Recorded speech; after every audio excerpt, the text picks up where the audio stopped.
fikir kayak gini, leleng. Asal gue mikir nih kerjaan Net.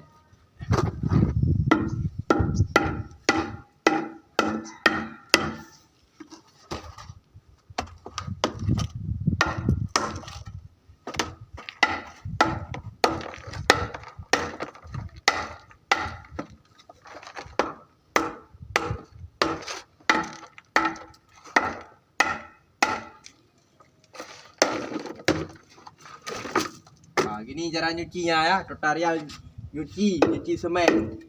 Tidak ada untuk.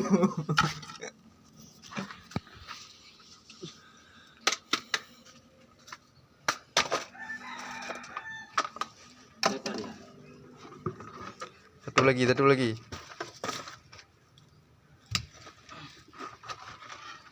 Lagi mangak bos pe.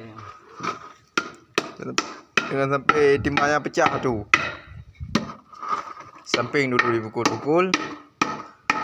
Yang kuat lah dipukul. Ya enggak dikasih makan aja nih Kenet. Contoh dah dikasih tahu tadi satu.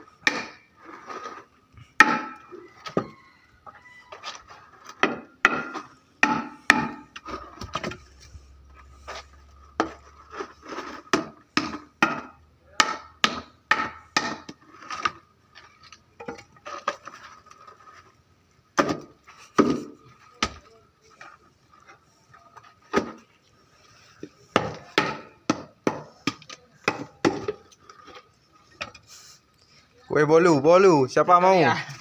Kita ambil kita cek, kita kasih lilin di atasnya ya.